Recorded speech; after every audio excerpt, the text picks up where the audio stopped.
Doncs un cop feta la presentació farem la valoració de la memòria a càrrec de les organitzacions sindicals i empresarials membres del Consell i després obrirem un torn també per la resta, tant pels grups com per la resta d'entitats representades al ple. En primer lloc, li dono la paraula a Liliana Reyes, com tu vulguis, representant de... Ara hauria de fer com ha fet l'Omar i fer la broma de fer CCOO, la Comissions Obreres. Esa sí que me la sé.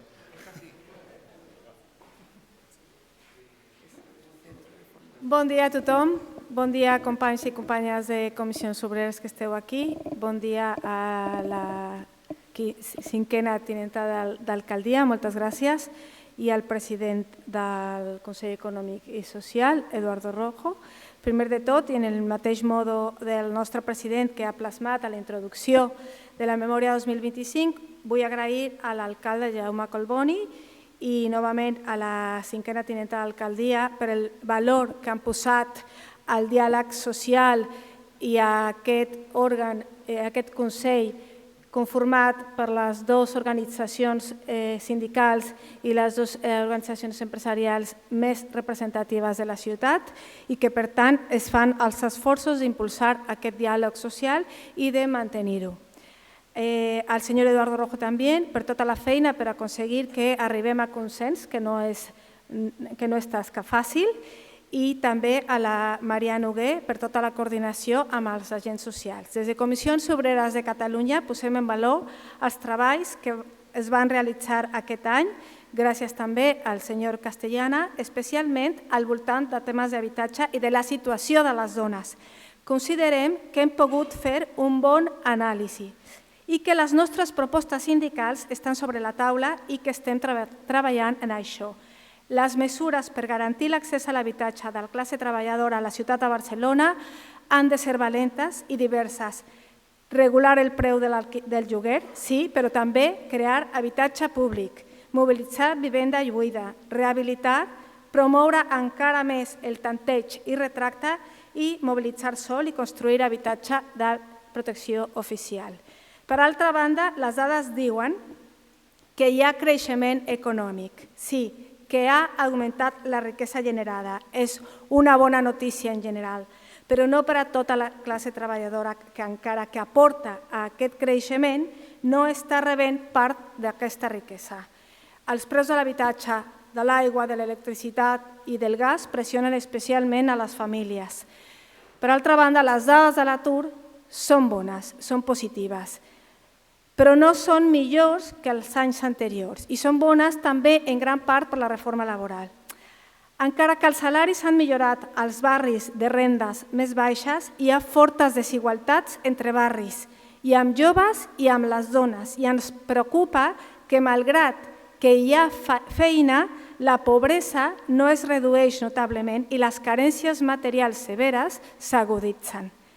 Tenim feina, sí, hi ha creixement econòmic, però les treballadores i treballadors d'aquesta ciutat no ho estem notant del tot. Considerem, per tant, que s'ha de treballar per reduir el desequilibri sectorial i salarial que té la ciutat. Per una banda, el predomini del sector serveis, el turisme, el comerç, la restauració i, per l'altra, la pèrdua de la indústria. Ens crida l'atenció que els preus dels hotels porten 50 mesos seguits pujant. Al 2025, allotjar-se a l'estiu és un 44% més car que el 2021, però les plantilles hoteleres segueixen amb salaris baixos, 18 menys que el salari mitjà a tot l'Estat, i a la restauració encara és pitjor. S'està cobrant 15.000 euros bruts a l'any per sota del salari mínim interprofessional. El sector turístic, el que hauria de ser font de riquesa, no pot continuar sent base de la precarietat laboral i de l'externalització. Hem d'apostar per donar el valor a les persones del sector, per un turisme sostenible i responsable. Per això, des de Comissions Obreres de Catalunya tenim sobre la taula i estem fent una crida a tots els espais de diàleg social per aconseguir que el compromís per un turisme responsable sigui llei i que ens permet implementar un nou model, el model que volem.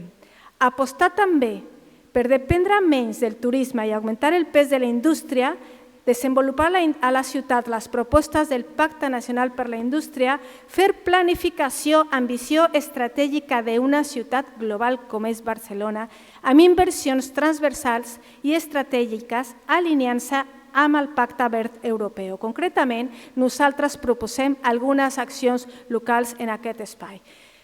Com? Modernitzar i reactivar els polígons industrials i la seva connectivitat també. Per exemple, l'Eix Besòs, la Zona Franca, la Marina del Prat Vermell i el districte 22 Arroba. També apostem per fomentar l'economia circular i activitats de manufactura de proximitat.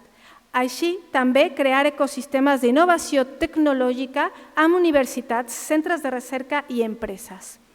Pel que fa al tema de la immigració i el treball, creiem que hem d'abordar aquest tema des d'un enfoc més enllà dels drets humans, que per descomptat. Hem d'abordar-ho des d'un enfocament de justícia social i de reducció de desigualtats i també més enllà de la perspectiva simplista utilitarista, que sí que s'ha de reconèixer que contribuïm, parlo com a dona de fora, a l'equilibri de la piràmide demogràfica i que el creixement demogràfic depèn sobretot de la immigració, que aportem al creixement econòmic i al sosteniment de les pensions. Per tant, millorar la gestió de la seva distribució territorial és un repte. Implementar polítiques per reduir la segregació laboral és un altre repte. Dignificar el sector de les cures, el del turisme i aturar la seva expulsió de la ciutat amb polítiques d'habitatge és un altre repte. Volem que la ciutat de Barcelona sigui per viure per a la classe treballadora. Volem també reforçar polítiques d'acollida, la prevenció de l'explotació laboral i la lluita contra la discriminació, l'estigmatització i la lluita contra el relat negatiu de la immigració. Volem també apostar per enfortir la formació professional, per facilitar la integració laboral i millorar les seves condicions de vida. En resum, des de Comissions Obreres treballem en aquest espai de diàleg social perquè apostem per una ciutat que ha de passar de ser una ciutat basada en el turisme i els serveis a una ciutat industrial sostenible i socialment equilibrada, on se diversifiqui l'economia, se poden reduir les desigualtats, es garanteix el dret a l'habitatge i sigui un model de ciutat sostenible i inclusiva. Moltes gràcies.